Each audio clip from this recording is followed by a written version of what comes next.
time to bring it on with your email questions. Let's These are do the it. questions that you've either logged on to cbn.com with, or you've either called the 700 Club, whatever. Pat's going to answer them for you. You'll try so to. we're going to start with Anna, who writes, Pat, my grandma and I try to walk as much as possible to burn calories, but many people tell us walking is a worthless exercise. Is this true? Walking is one of the exercises we can do together.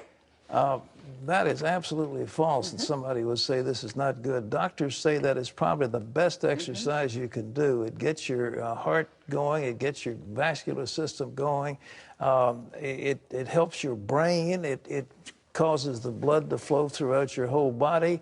It's good for your joints. It helps minimize the effects of arthritis. I can go on and on and on, but by all means.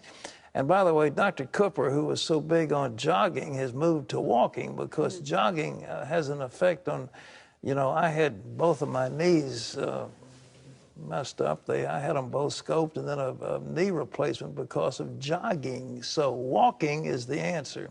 It's good. No, I'm with you. Okay. And then if you want to add a little kick to it, you know, the speed walking. Have you ever seen those speed walkers? Oh, man, I think my daughter Elizabeth does something like that. Yeah, it's fantastic. You can really get the groove on with that. Yeah, okay. All right, Ray writes in and says, Pat, is there anything I can do now to help prevent my annual battle with dry, itchy winter skin?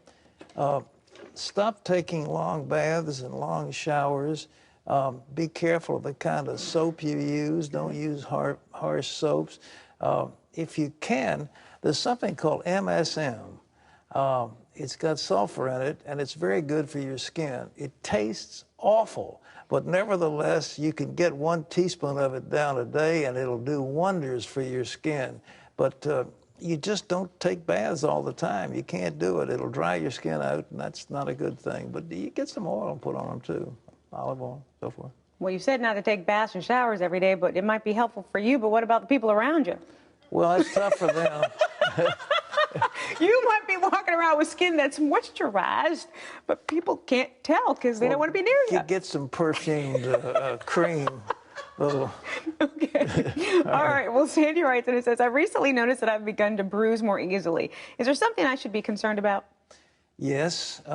It could be that you're taking warfarin or what they call, well, it's the, blood thinner. It could be that you're taking aspirin, too many aspirin. It could be, fish oil can cause your blood to run a little thinner.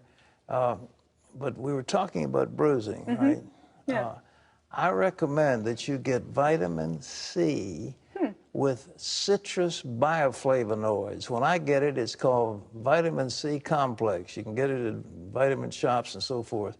And the citrus bioflavonoids help restore the capillaries and make your flesh stronger. Also vitamin A, very, very important. But it's just the way it is. But I think if you have the vitamin C with the citrus bioflavonoids, it'll do the job. Do you bruise easily? No. Do you? I don't. I'm one of those people that, you know how you'll hit something and don't realize it? You'll look down and say, how did I get this big old bruise? I do that all the time. Well, if you're taking Coumadin, it'll do it. If you're taking too much aspirin, it'll do it. And there may be some other medications that you're taking. I'll say it right. All right, what else? Okay. Barry writes in, and Barry says, Pat, the holidays are coming, and I will be driving my family cross-country to visit my folks. I seem to have an increasing problem with staying awake for long distances. Are there any stay-awake tips that you've come across that might help you on my trip? Help me on my trip? Sleep before you go on the trip. You know, it really is. But I recommend, certainly every 100 miles or sooner, but every 100 miles, that's every couple of hours or so, get out stop the car, get out, walk around, breathe. You can always open a window, even if it's cold, and let the cold air blow on you.